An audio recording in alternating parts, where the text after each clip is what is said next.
All right, this is Joy.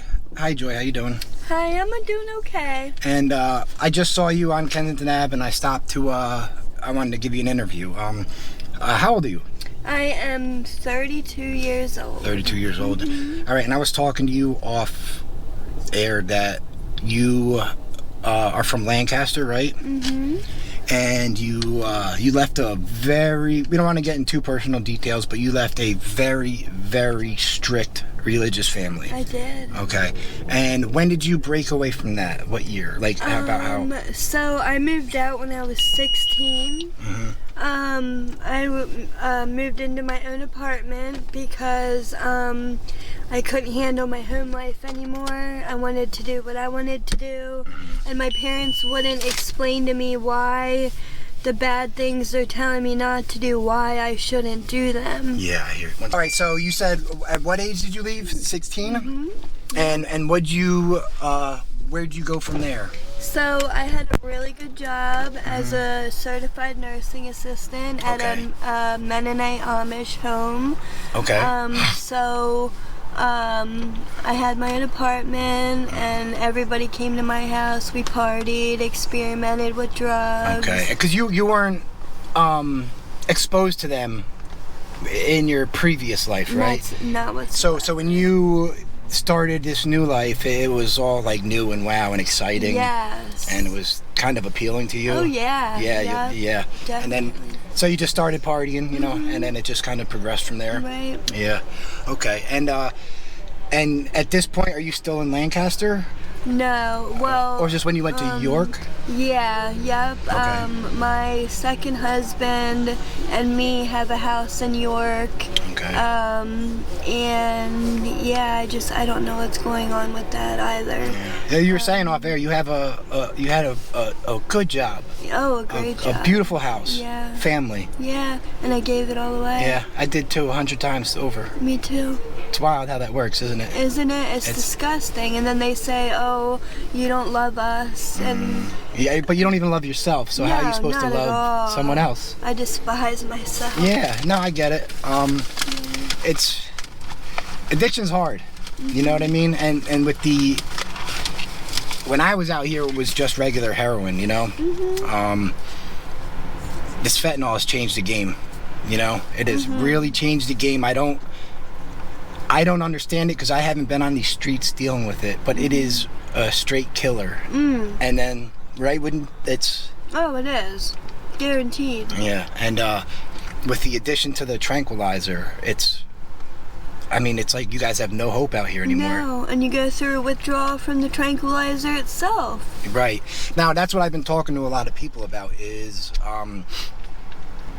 there's withdrawal from the tranquilizer on top of the opiate withdrawal, and there's no medicine to really combat the tranquilizer one, like methadone or subs would work on that. So for you to go to treatment, it would be absolutely hell for you guys right now because of the tranquilizer withdrawal. And that's a big reason why you guys don't want to go to treatment? Yeah, exactly. Okay. Now, if there was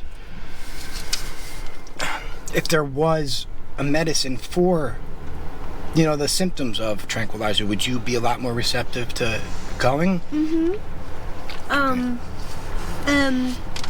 I want to go to one of those places where they put you in a coma or whatever it is, and then they flush it all out of your system. Yeah, those shock detoxes and all that stuff like that. Yeah. I want to do that, but I have no idea. I have no resources on that. Yeah, you know? that's another thing I wanted to talk to you about. Where do you go for resources if you decide you want to change? Do you know where to go? Prevention Point. So that's like a godsend to you people, It is. right? And you were telling me before I turned the camera on, that's where you guys have, women go to shower. You get your Narcan there, clean needles. Yeah. You could talk to people, food, counselors. And now if you go there and you tell them you want help, will they get you in a placement? They will. They will. Yep, either that or Suboxone or Methadone. Oh, because you can get Suboxone right off the street right now, right? Yeah. Yeah, and so I have a family member I love who has been on Suboxone 13 years. It saved his life. Mm-hmm. It works for some people. It does. It worked for me. I was on it 4.5 years. Oh, you were? Uh-huh. All right. So you do know that it can work. Mm-hmm. And so right now it's more the fear of the tranquilizer withdrawal. Yeah. That's like stopping everything from you even thinking about getting help or bettering your life. Mm-hmm. Man, that's scary. Because like, even with, before the tranquil, all that, with the heroin that I was doing is you could just go to rehab for 4 days. Right, and come back fine. out and be fine. Ready to go. Yeah. Rip roaring, ready to go. Mm-hmm. Yeah. Now, I hear it's a month-long detox. Oh, it's horrible. And you still feel like hell when you come out. And you said you've just been on the streets since March, right? And I'm not saying this any way mean at all. Like, you already look beat down. Oh, I am. From the streets. I mean, you look beat down. And I'm saying that in a nice way. I'm not, I know you guys live horrible lives out here. Oh my God. I used to be like model looking. You're a beautiful woman. I can tell. I can tell you're just skinny and you hitting the streets for a while. Right. That wears people down. It does. Yeah. Now, when was the last time you had like STD checks, anything like that, or is that just out the window until you change your life? No, I try to do that once a month at Prevention Point. Oh, okay, because of the work you guys have to do to support your habit. Okay. I do not want to catch anything. So. Right. Okay, so that's good to know that you can at least keep up on stuff like that. All right. And where do you sleep at night normally? You don't have to tell me exactly where. Is it an inn inside or are you on the streets? So it is inside of an abandoned vehicle. Okay. Yeah. Okay. Along Kensington Ave. Okay. You know what? I see them all up and down. I've seen about 10 or 12 of them, and be honest with you, that's probably the safest place for you to sleep. Yeah, but it's so cold. Yeah. You're inside of a metal box at night. I don't have a blanket. It's so cold. So you don't have blankets or anything like that? All right, I'm gonna, I will, after we get off the camera, you're gonna tell me where the car is, and I will bring you blankets and stuff down. I'll do it. Hopefully tonight I get back down here to do it. I'm all the way up in, like an hour away from here, but I'll see what I can do. Yeah, because the cold hurts, man. Yeah. When I was only homeless for a little bit because of my addiction, I chose to run the streets, but I always almost like you, where you could, you had a nice place you could probably go back to if necessary. You just had to tuck your tail between your legs and say sorry and do what was asked, and you can go home. I had that, but I chose to run the streets. But I always stayed in abandos, and enclosed. This outdoor living, man, it looks so hard. It looks so hard.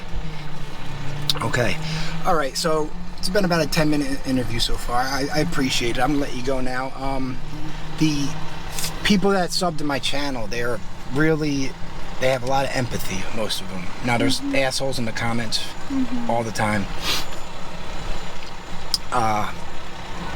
I can tell you're probably gonna get a lot of love from them, even if it's just prayers. I don't think, I'm not a religious person, but I guess they can all help, and maybe get something good out of this down the road.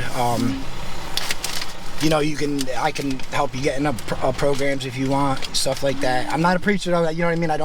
I'll say it once and then when you're ready. I appreciate that. Yeah, but when you're ready and you could reach out. My family used to try to force me, and that's when I would fail. That makes you almost hate them in a way. Oh yeah. And makes you want to get high. More to piss them off. And then you get high, you're like, why the fuck did I do that? And then they tell me I don't love my family, I don't love my children. And that's not it at all. Yeah, it's people that aren't wrapped up in active addiction, they don't understand. They're like, how can you just leave your kids? And easy. Easy peasy when you got the heroin calling your name. Now fentanyl, which is even more addictive. Easy. It's so scary to say, and it's shitty to say, and it's shitty to admit as a dad or a person, but easy. It was easy as hell to leave my kids to go get high, and it's shitty as that is to say. It's the truth. All right, it was good talking to you. I'll come back in about a month, and we'll not a month, a week or two, and we'll talk again. Good. Is that okay with you? Yeah, great. Awesome. All right, Joy. Wish you the best, and enjoy that Burger King. Thank you. Yep. Bye.